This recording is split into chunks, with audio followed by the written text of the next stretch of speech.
Do you feel like you have a pretty good sense of confidence? You know your abilities, but it doesn't necessarily translate to, people getting you, having good friendships, or the true intimacy that you want in your relationship. Well, I think that we all go through that as we're trying to figure out our own selves within the relationships, within friendships, and so forth. So as far as self-image goes, that stress kind of carries along with us because we are paying attention to the feedback we're getting from the relationships we're trying to establish, whether it's working relationships, friendship relationships, romantic relationship, and even within, like a steady relationship, our marriage or so forth. Do you feel like all the ways that you think ahead and, you just make sure everything's going smoothly, it's undervalued, it's taken for granted, and worse, it's criticized? I mean, yikes. That is probably the biggest insult if that's what you're going through.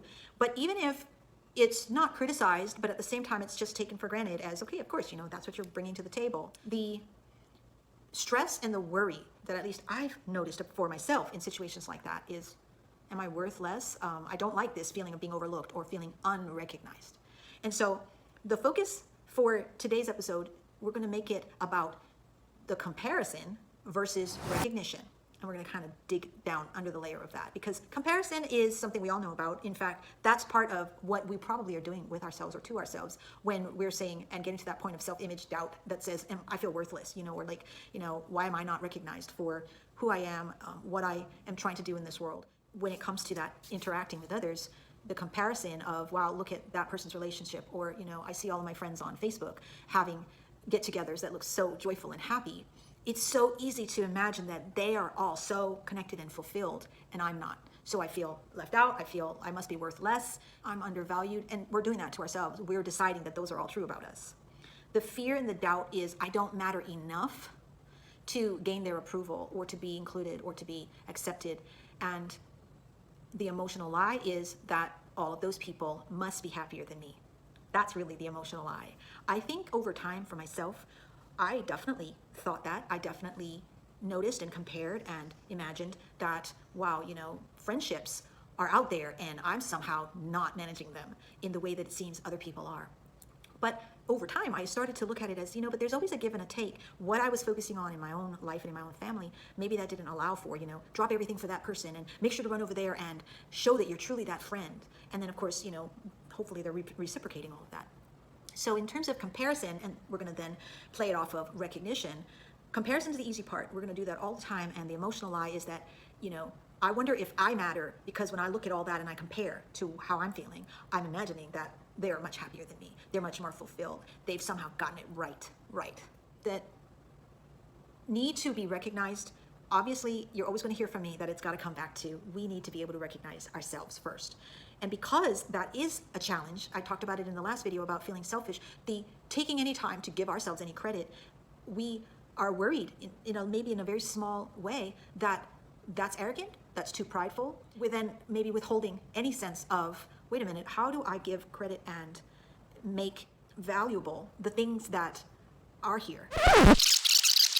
How do I give credit and make valuable the things that are here? Because I'm so busy thinking, wait a minute, it doesn't compare. And recognition is going to be where we're going to flip it, okay? So what is it about recognition that we can really get a hold of and start seeing and perceiving our lives differently? Well, in video number 1 in this series, I talked about being self-conscious versus self-recognition. And I talked about the meaning of recognition being where you're actually knowing again, like the truth of who you are. And that's where recognition comes in. It's like, can we give ourselves a sense of acceptance first? And can we become more self-aware? Who am I? What really matters to me? It matters to me to think ahead and to try to smooth the journey in whatever I'm trying to accomplish. And, if I'm bringing my family along in that or whatever, I want to communicate and I want to make sure that the experience can be as smooth as possible because everybody is aware and everybody's paying attention as we go. Like maybe that's a good example of something that matters to me. And yes, it may be overlooked at times. It may go unrecognized.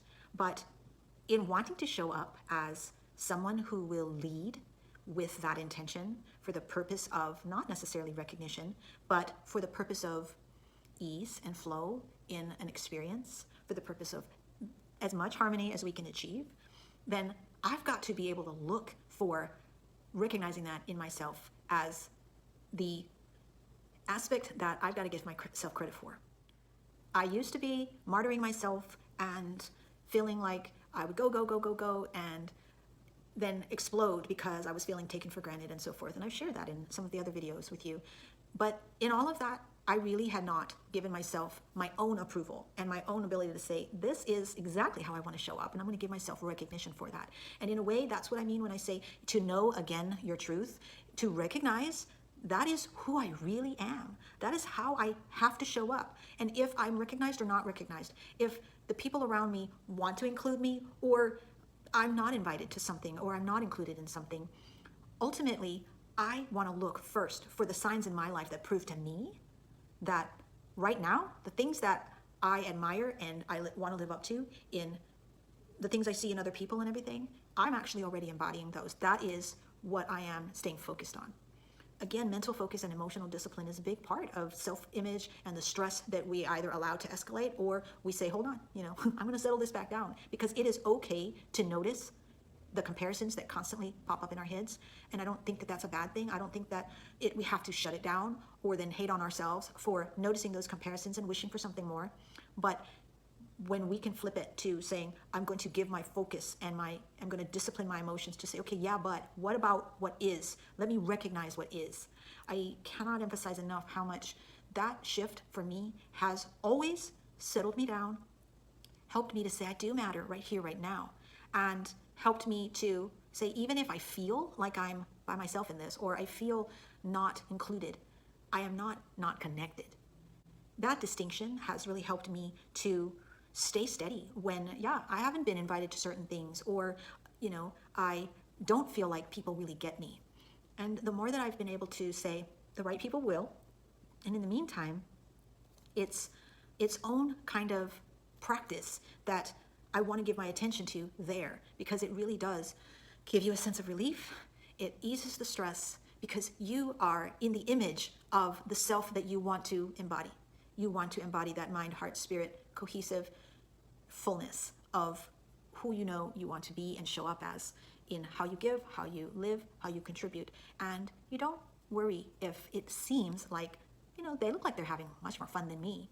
You try to look for your own evidence that you are in fullness in what you're doing where you are. If you want to and need to reach out and make connections, then you do that from a new place, right? You do that from a place of, I've given myself recognition first. And think about this, okay? If I can get better at giving myself recognition for my presence, my contributions, and if I practice that every day, every time I pull myself back from, I can notice that I have comparisons, but I'm gonna pull myself back to, this is what I'm practicing. I'm practicing being grateful and thankful that I am who I am, and I'm doing my best to be a fuller version of what does that look like, even when I'm lonely, or even when I feel misunderstood. And giving love to that, recognizing, making sure that I value and see myself as important in doing that work, in doing that, existing in a brave way like that, then it's going to really inform the kind of relationships that can come to me, because I'm going to be showing that I value myself. It's not a selfish thing. In wrapping up this whole series on self-image and stress, maybe this is the overarching aspect, which is, no matter what, our self-image is allowing ourselves to be at peace with just where you are, who you are, how you show up, and again, how you take up space, your ability to use what you've been given, how you're going to protect that space and cultivate it, and then how you're expressing yourself in this life. All of those things are underlying whatever we're doing. Every action that we're taking, every project that we get to start, and every interaction and relationship that we have in the time that we're alive is all obviously bringing ourselves into that mix. And so the more that we can feel at peace and more cohesive and more alert to the emotional lies, maybe know what we can focus on so that we can pivot whenever we do notice those emotional lies, gives us that opportunity to lower the stress and raise the full expression of what we're trying to do. Like just going kind of back to that childlike, unapologetic, I am me, it's okay. I'm not trying to diminish myself in some way. I can keep receiving input and know how to keep working through, but I just receive and flow with joy. And that joy of love from spirit is what we kind of return ourselves to. And we give ourselves that recognition so that we can see ourselves in that image with peace and with a sense of knowing that that's exactly where we belong. So let me close this by wishing you well, and I hope that you found something to take away and encourage you if you're going through anything related to self-image and stress that it brings up. You be well and you take care, and I'll talk to you next time.